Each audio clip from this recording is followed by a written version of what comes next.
오늘 이 시간에 주실 하나님의 말씀은 에베소서 4장 1절에서 3절 말씀입니다. 신약 성경 313면에 나와 있습니다. 에베소서 4장 1절에서 3절 말씀을 제가 봉독하도록 하겠습니다.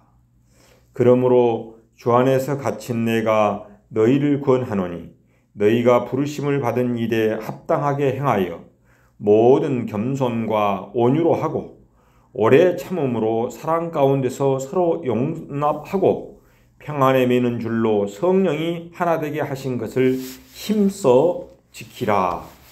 아멘. 여러분 반갑습니다. 서로 이렇게 한번 인사하겠습니다. 샬롬의 축복을 빕니다. 샬롬의 축복을 빕니다. 잘 먹고 재미있게 삽시다. 잘 먹고 재밌게 삽시다. 네, 여러분 축복하고 사랑합니다.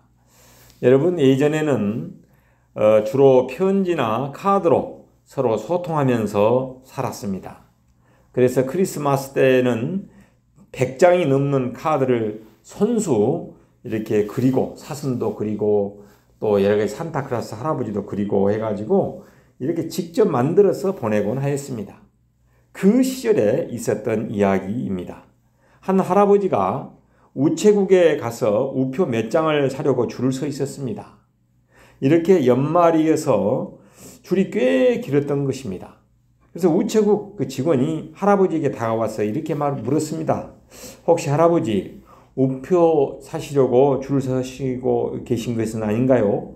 할아버지가 네 맞습니다 라고 대답하자 우체국 직원은 할아버지 우표 이 교환 기계를 저 구석에 설치해 놓았습니다. 그러니까 저 기계에 동전만 투입하시면 우표가 나옵니다 라고 말했습니다. 이때 할아버지는 이런 말을 했다고 합니다. 알아요. 하지만 저 기계는 우리 직원 아저씨처럼 다정다감하게 안부를 묻는 일이 없답니다 라고 말했습니다. 여러분, 교회는 단순히 어떤 종교적인 의무를 수행하는 곳이 아닙니다. 영적인 정보나 하나님을 아는 지식만을 얻기 위해서 모인 곳이 아닙니다. 교회의 가장 중요한 존재 양식을 가리켜서 뭐라고 하냐? 교제라고 말합니다. 교제, 코이노니아라고 말합니다. 여러분, 교회는 성도들의 삶의 나눔을 위한 공동체인 것입니다. 이 말을 바꾸어 말하면 교회란 형제님, 자매님 어떻게 살고 계신가요? 어디 아프시지는 않으셨는가요? 라고 안부와 돌봄을 위해서 존재하는 곳이 바로 교회입니다. 그런데 주일에 한 번 모임을 통해서 이런 일이 일어날 수 있을까요? 참으로 불가능한 일입니다. 그래서 이런 교회의 본질적인 존재 양식을 실현하기 위한 대안으로서 찾아낸 것이 그 해답이 무엇이냐? 바로 현재 가정교회에서 지향하고 있는 목장 모임입니다. 12명 내외로 주간이나 주말에 집에서 모이는 밥상 공동체야말로 교회의 본질인 이 친교와 이 교제를 실현할 수 있는 곳입니다. 이는 먹고 놀자 공동체라고 쉽게 표현할 수 있습니다. 그래서 저는 화평의 친교하면은 제목이 좀 딱딱하고 한문적인 표현이라서 먹고 놀자 공동체라는 제목으로 말씀을 전하고자 합니다. 건강한 교제로 우리의 존재가 평안으로 충만한 상태를 경험할 때 우리는 이런 상태를 가리켜서 이 헬라어로 에이레네라고 합니다. 히브리어로는 샬롬이라고 표현합니다. 이런 화평, 평안, 화목 혹은 샬롬이야말로 우리 그리스도인들의 교제의 목적이라고 할 수 있습니다. 행복한 동산교회가 지향하는 목장 모임의 목표가 바로 이런 샬롬인 것입니다. 샬롬의 교제, 화평스러운 교제는 성도들의 삶의 활력이요 우리의 영적 승리의 원천인 것입니다. 그러므로 우리가 이 목장 모임이나 소그룹 모임으로 모여서 먹을 때마다 이런 화평, 행복, 평안을 경험할 수 있기를 바랍니다. 목장 모임 속에서 우리가 기대한 샬롬을 위해서 서로는 서로를 고백하는 시간을 우리가 갖게 됩니다. 그렇다면은 우리가 이런 목장 모임을 통해서 진정한 교제를 실현하는 그 비밀은 무엇일까요? 사도 바울은 소아시아의 가장 중요한 교회인 에베소 교회를 향하여 그 비밀을 가르쳐주고 있습니다. 우리가 예수님을 믿고 구원받는 순간 성령님께서는 이미 우리를 하나 되게 하셨습니다. 그래서 우리는 한 하나님, 한 주님이신 예수님 안에서 한 가족, 한 식구, 믿음의 가족이 된 것입니다. 그러나 우리가 그리스도인이 되었다는 사실이 우리에게 자동적으로 화평의 교제를 보장하는 것은 아닙니다. 우리가 거듭나고 하나님의 자녀가 된 것은 사실이지만은 아직도 우리 안에 존재하는 죄의 본성은 이런 화평의 교제를 위협하고 있습니다. 따라서 이 화평의 교제를 지키기 위한 인격적인 노력은 여전히 필요한 것입니다. 오늘 본문 4장 3절에서 그 권면이 바로 이것입니다. 평안에 매는 줄로 성령에 하나 되게 하신 것을 힘써 지키라. 이것은 해도 좋고 안 해도 좋은 것이 아니라는 말씀입니다. 반드시 지켜야 할 명령입니다. 오늘 본문 1절에 보면은 그러므로라는 그 명으로 시작되고 있습니다. 이 로이드 존스 목사님은 이 그러므로라는 제목으로 설교를 6, 7페이지의 설교를 한 것을 볼 수 있었습니다. 에베소서 1장부터 3장까지는 교리에 대해서 말씀하시고 오늘 4장부터는 바로 교리를 실천하는 것에 대해서 말씀하고 있습니다. 그래서 그러므로라고 명으로 시작됩니다. 이 무슨 뜻입니까? 바울 사도는 1장에서 3장까지 에베소 교우들에게 하나님의 위대한 신비적인 공동체인 교회의 비밀을 교리적으로 잘 가르쳤습니다. 이제 위대한 교회 공동체를 통해서 우리가 하나님의 미션, 하나님의 나라를 실행하기 위해서는 먼저 교회의 교제 안에서 힘을 얻을 것을 권면하고자 한 것입니다. 그러면 우리가 이런 화평의 교제를 실현하기 위해서 힘써 개발해야 할 인격적인 덕목들은 무엇일까요? 바울 사도는 이 네 가지 덕목들을 2절에서 제시하고 있습니다. 그런데 이 2절의 덕목들은 두 가지씩 짝을 이루어 등장하고 있습니다. 첫 번째로는 겸손과 온유입니다. 2절에 뭐라고 시작합니까? 모든 겸손과 온유로 하고. 여러분, 여기서 사용된 이 겸손이란 말의 뜻은 무엇입니까? 즉 이웃을 섬기기 위해서 자신을 낮춘다는 의미입니다. 온유는 자신의 감정을 부드럽게 절제함을 뜻하는 말입니다. 우리가 이웃을 겸손과 온유로 대한다는 말은 때로 분노가 치밀어 오르는 상황 속에서도 자신의 감정을 잘 다스리고 오히려 그를 섬기고자 자신에게 주어진 권리를 포기할 수 있는 것을 뜻하고 있습니다. 제가 어렸을 때 선친으로부터 자주 들었던 이야기 하나를 소개하도록 하겠습니다. 어떤 형제가 한 농촌에서 벼농사를 짓고 있었습니다. 어느 날 아침 자기 논에 나가보니까 세상에 논에 고여있던 그 물이 아랫논으로 다 빠져나가 버렸던 것입니다. 그래서 그는 애써 다시 원상복귀를 시켜놓았습니다. 그러나 그 이튿날 아침에 또 나가보니까 또다시 물이 다 빠져나가고 있었습니다. 이렇게 몇 번씩 물을 도적맞은 그는 결국 자기 이웃과 맞서 싸워야 하지 않을까 생각하면서 행동 개시를 하기 전에 그 이웃에 사는 존경받는 지역의 어른과 상담을 했다고 합니다. 그런데 그분이 뜻밖의 이런 충고를 했다고 합니다. 형제님, 자신의 권리를 지키고자 하는 것은 올바른 일입니다. 그러나 우리는 올바른 행동으로 만족해야 하겠습니까?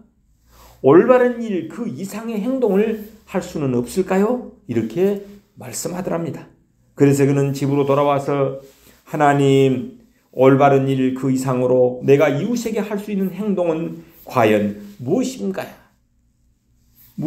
라고 기도했다고 합니다. 기도 중에 하나님의 감동으로 느낀 그는 그날 저녁에 자기 논에 나아가서 아예 자기 논의 물을 아랫논으로 스스로 흘러가도록 이렇게 논두렁에서 물꼬를 삽으로 다 이렇게 터서 배리했다고 합니다. 그날 이후로 자기 눈에 물이 빠져나가는 일도 없어졌을 뿐만 아니라 그 이웃을 하나님께로 인도할 수 있었다고 합니다. 겸손과 온유의 승리라고 말할 수 있습니다. 우리의 구주 예수님께서는 나는 마음이 온유하고 겸손하니 나의 멍에를 메고 내게 배우라. 그리하면 너의 마음이 쉼을 얻으리라라고 마태복음 11장 29절에서 말씀하고 있습니다. 그분은 진실로 겸손하고 온유한 분이셨습니다. 우리를 마땅히 심판하실 그분이 오히려 자신을 낮추시고 오셔서 우리를 섬겨주셨습니다. 우리를 긍휼히 여기시고 구원하시기 위함이셨습니다. 우리는 그분의 제자들입니다. 하나님께서 사랑하는 여러분,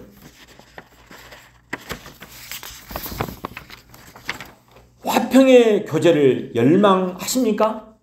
그러면은 먼저 예수님의 온유와 겸손을 배우시기를 바랍니다. 그냥 겸손이 아니라 모든 겸손이라고 본문은 기록하고 있습니다. 모든 상황, 모든 곳, 모든 자리에서 겸손과 온유의 태도야말로 우리를 화평의 삶으로, 화목의 삶으로, 행복한 삶으로 인도하실 것입니다. 화평의 교제를 실현하기 위해서 힘써 개발해야 할 두 번째 인격적인 덕목은 무엇일까요?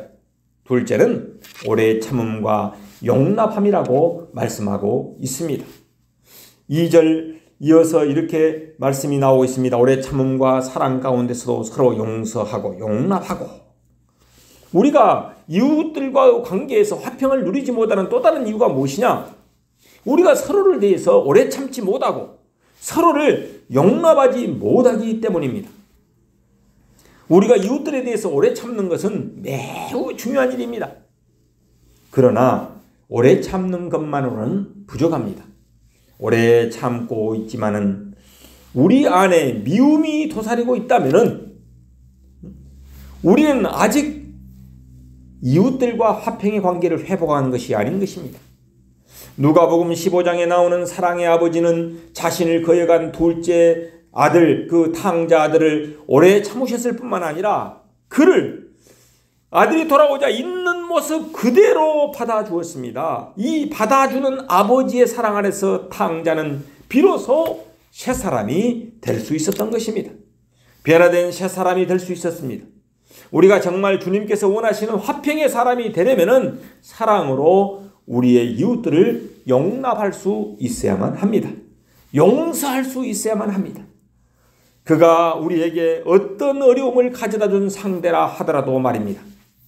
어떤 성도님이 자기 교회 목사님께 찾아와서 기도 부탁을 하면서 이렇게 말했습니다. 목사님, 저는 인내가 부족합니다. 제가 인내하도록 기도해 주십시오라고 간청하더랍니다. 그래서 목사님은 기도를 시작했습니다. 하나님, 이 형제의 소원을 따라서 기도하오니 환난을 보내주십시오라고 기도했습니다.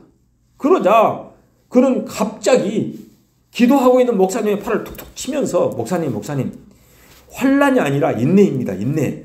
이렇게 말을 합니다. 그때 목사님이 대답하기를 형제여, 환난이 없이 우리가 어떻게 인내를 배울 수 있겠습니까? 라고 로마서 5장 3, 4절에 나오는 사도 바울의 그 메시지를 이렇게 말씀하였습니다.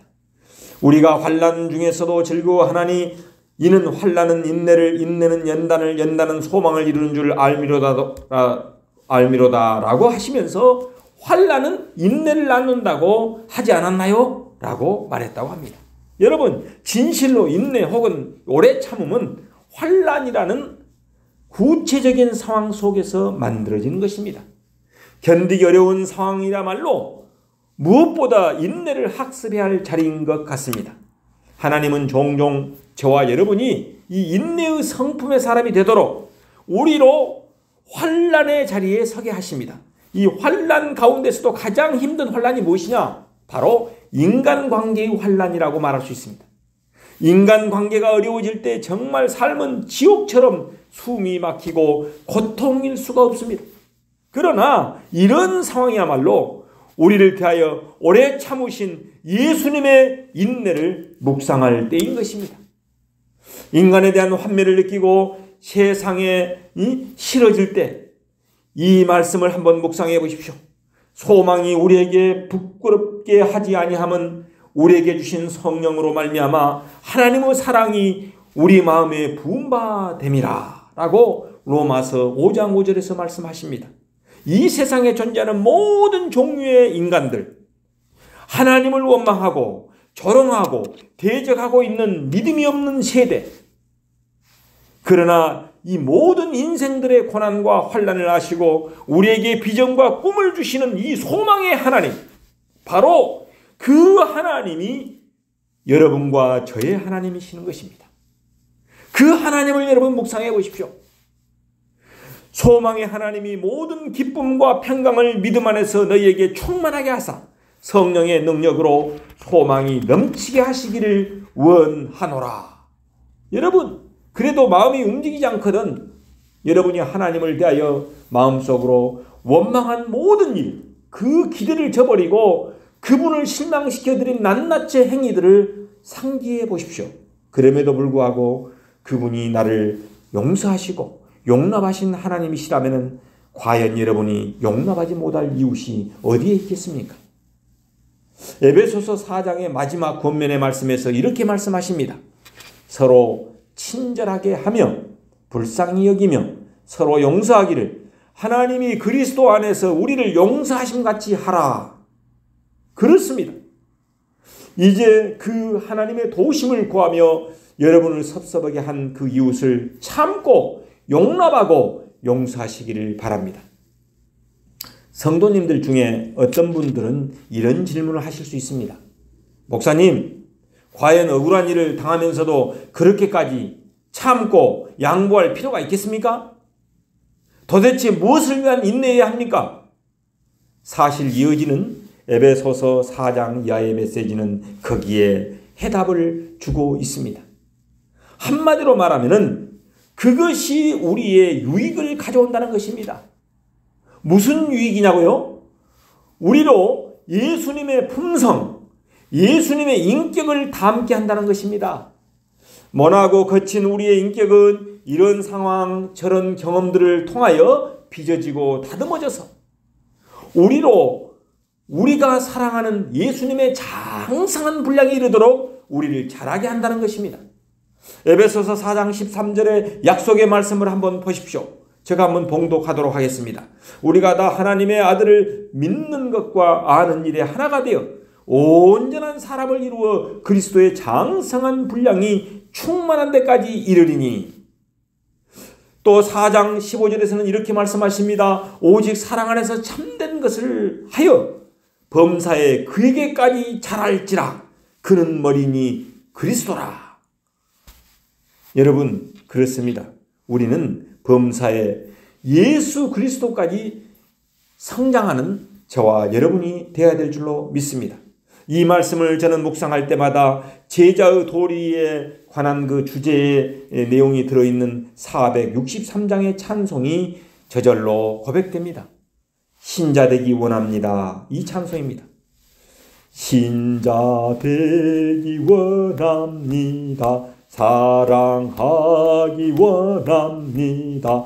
거룩하기 원합니다. 4절에는 뭐라고 합니까? 예수 닮기 원합니다. 진심으로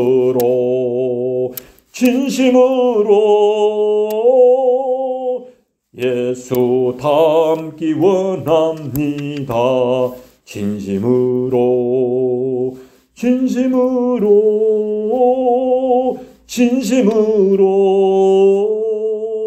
예수 닮기 원합니다. 진심으로.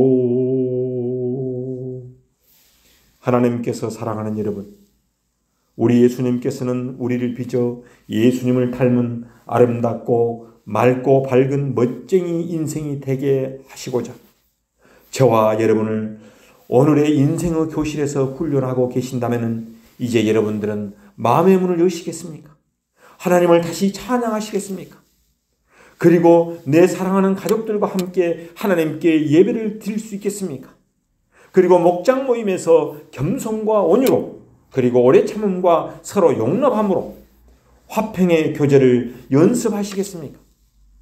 그리고 이렇게 외치며 고백하시겠습니까? 주님 사랑합니다. 감사합니다. 예수님께서 기대하시는 진정으로 주님 닮은 제자가 되겠습니다. 라고 말입니다. 여기에 성경 말씀이 있습니다. 모든 겸손과 온유로 하고 오래 참음으로 사랑 가운데서 서로 용납하고 평안에 매는 줄로 성령이 하나 되게 하신 것을 힘써 지키라. 기도하시겠습니다. 사랑의 하나님 아버지, 오늘 아침 우리는 하나님의 말씀을 통해서 우리에게 주신 그리스도 안에서 화평의 교제를 통해서 한 몸이 되는 진리를 배웠습니다. 원컨대 우리 한 사람 한 사람에게 화평의 교제를 실현하기 위해서 힘써 개발해야 할 인격적인 덕목들인 겸손과 온유와 인내와 용납의 덕을 허락하여 주시옵소서. 그래서 예수님을 닮게 하여 주시옵소서. 성령님께서 우리로 하여금 화평의 교제를 통해서 한 가족처럼 하나가 되어서 하나님께 영광을 돌리는 복된 삶이 되게 하여 주옵소서. 평화의 왕으로 오신 예수 그리스도 이름을 받들어 기도하옵나이다. 아멘.